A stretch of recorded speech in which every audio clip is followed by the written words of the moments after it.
Morning. Good morning. Good morning. It is currently 6:37 in the morning, and I hope that you are finding this video well. I've been anticipating making this video for a while now. When did this start? My spiritual awakening that I'm experiencing. When did it start? About like 9 weeks ago. Let's say 10 weeks ago. So I'm gonna assume that you're here because you are about to start your journey. And you probably feel very, you probably feel like nothing's too bad, but nothing's great either, right? You've been living on autopilot.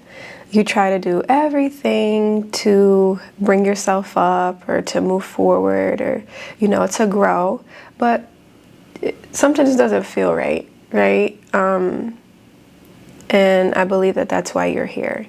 So I want to share my journey with you in hopes that it would encourage you. Good morning, chicken. Good morning. She go get in the bed with Daddy, okay? Did she take my... AK, did you take my mic? What in the...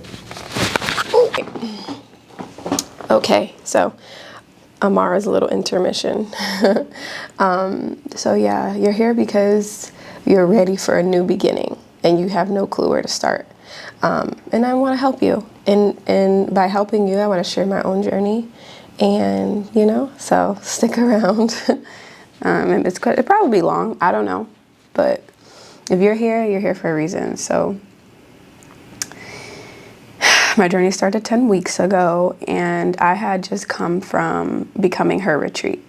And Becoming Her retreat is something that my coach, Lanice Listens, hosts. She's a phenomenal woman who has a phenomenal gift. And so I spent 4 days in a beautiful home with her and 9 other beautiful women, and it was transformative. When I tell you there were highs that were reached that I had never reached before, that's what I mean. Internally, everything was internal. I faced fears. I let myself be, I didn't hold back. I just was myself. I was open. I was ready. There was something in me that was just so ready, and I listened to it and I trusted it. Biggest thing, invest in yourself. We spend so much money on hair and nails and facials and shoes and the nicest Fashion Nova and this and that and want all this designer, but we won't invest in ourselves. We won't invest in coaches. We won't invest in mentors. We won't invest in schooling. We won't invest in certification. We won't invest in those things. Why? Because you think that the answer is outside of you. But we're going to get there. The answer is not outside of you, baby.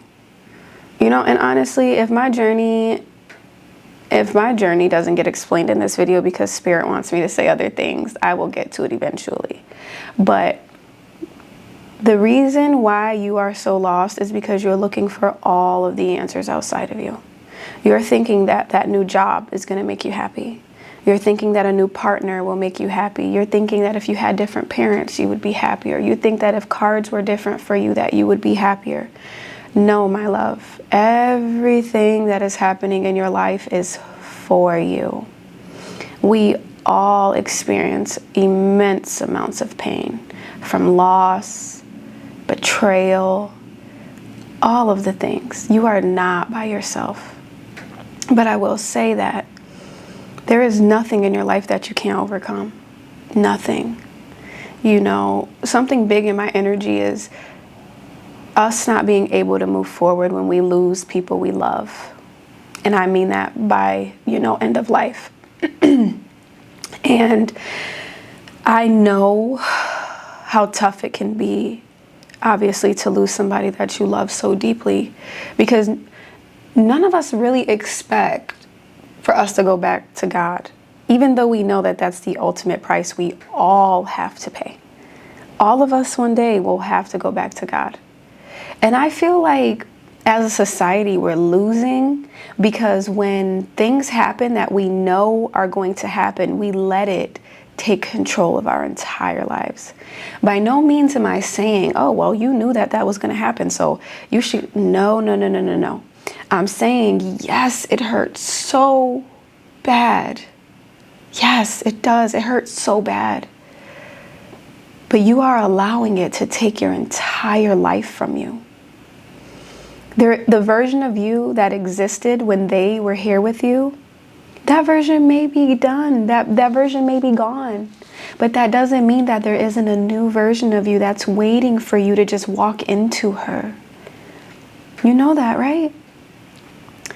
You get to mourn, you get to grieve, you get to be sad, you get to be angry, you get to be all of those things. But you also get to move and grow through those feelings. Find a new meaning to life.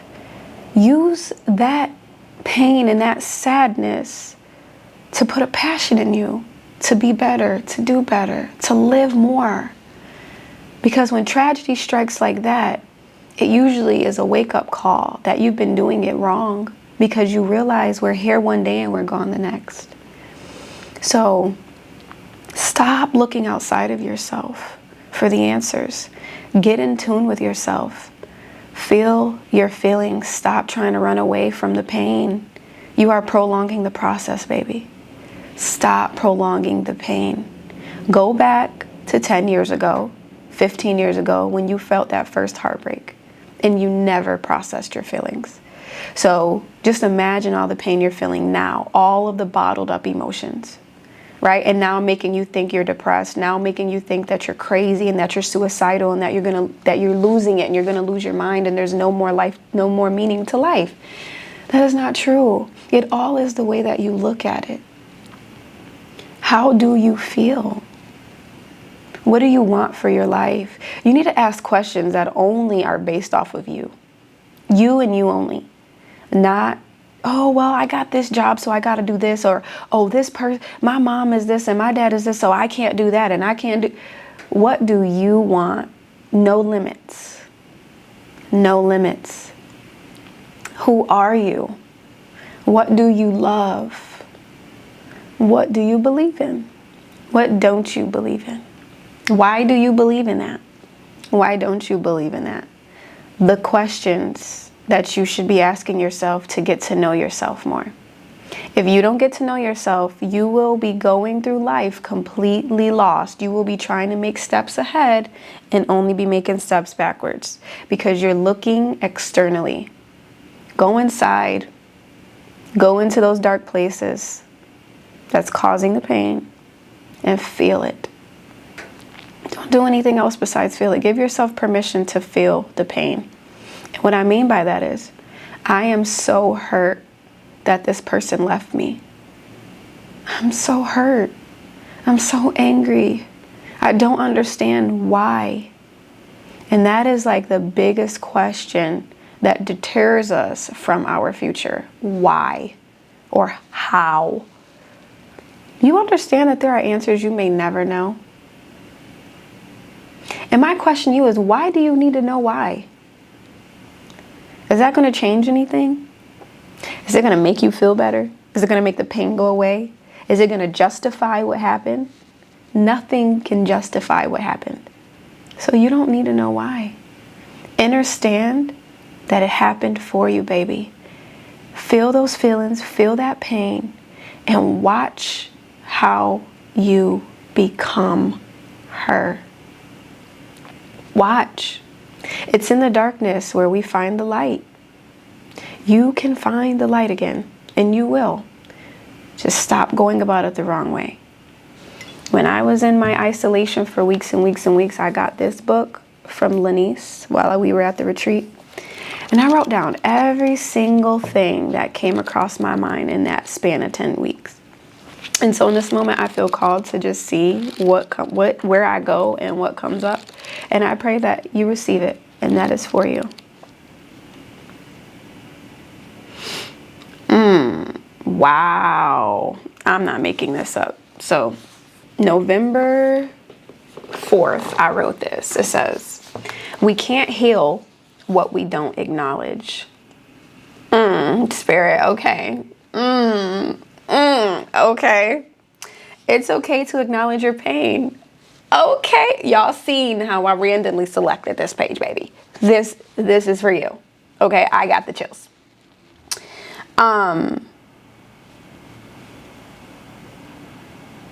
Take back your power. Turn every wound into wisdom. God's plan is always bigger. Even in your pain, God is moving and will use it, right? And so that's the beautiful thing that I learned. When you're, you got to start looking at life as it's bigger than you, right? I know we all feel like a victim of life, but it's bigger than you, baby. You are here to do great things, but in order to do those great things, you got to go through some stuff. You got to be built up. You got to be broke down. You got to be shaken up so that you can get out of it and so that you can become. Yes, my love. I need you to go get back in the bed with Daddy until I'm done with my video, okay? Thank you. Yes. Don't come over here. Yes. I really want to come to blanket that's bigger. Okay, go in the living room in the basket and see if there's comfy blankets in there. Your blue blanket is in there. You are more than what has happened to you, and you are not damaged. You are destined. Baby. Okay, listen to me. Those dreams and those aspirations that you have them for a reason. That is not easy to accomplish, and it is not easy to earn. The more pain that you have endured, unfortunately, sort of, kind of, it means that you're destined for really, really great things, because that pain transforms you. If you let it, if you let the pain transform you and do what it needs to do by feeling the feelings and not running away from the feelings, like, oh, let me suppress this by taking drugs. Let me suppress this by going out and partying. Let me suppress this by doing toxic things that give me adrenaline rushes. Feel your feelings. Feel the betrayal. Feel the hurt. Feel the pain. Feel it. And just sit with it. It's uncomfortable. It does not feel good. Nobody ever said that life was easy. Nobody ever said that it feels good. It doesn't feel good. But you still have a choice in the midst of that uncomfortableness to sit there and just sit there, just like this. Breathe. I give myself permission to feel my feelings. Then things will come up. And then when they come up, allow yourself to feel it. You'll cry. You'll probably feel anxious. You'll feel irritable. You'll feel angry. Sit there with it, baby. I'm telling you. And in that moment, when you sit there with those feelings, you are transmuting that energy. You are shifting all of that negative energy and you are turning it into something that you can use. That's how magical and powerful you are. So I'm going to end it on that note, okay? Because I don't want to give y'all too much at one time. But this is just the beginning of us and our evolution and our growing. I'm here with you the whole way. And we got this. You got this. Even if nobody's with you, you only need yourself, honestly. You need yourself and God. That's all you need. You don't need nobody else. You don't need your girlfriend. You don't need your boyfriend. You don't need your wife. You don't need your husband. You don't need none of it. You need you. So lock in with yourself. I don't even like saying lock in, because lock in is kind of aggressive. Get in tune with yourself. Figure yourself out. You get permission to do that. I will give you the permission to explore yourself, go inside, and rewrite your plan for life after pain. Ooh. I was saying that before Amara came to interrupt it. You are here for really good things, great things. But your pain, unfortunately, right now, is going to help you get there. Let it fuel you. Let it help you become who you're meant to be. Because that's what it's there for. The challenges come to shape you, carve you. Okay, you don't need this anymore. This doesn't serve you anymore. I need you to let it go. This person doesn't serve you anymore. I need you to let them go. When things are leaving your life, let them. The circumstances may suck. Don't try to prove your point. Don't try to persuade nobody. Let them leave, baby. You are blocking your blessings every time you go beside yourself and allow something to happen that you know you don't stand for. Come on. Stop begging people to love you. Baby, love will find you. It will never find you if you keep holding space for things that don't serve you, though. Affluent thoughts. Aubrey Asia Jade. I love you.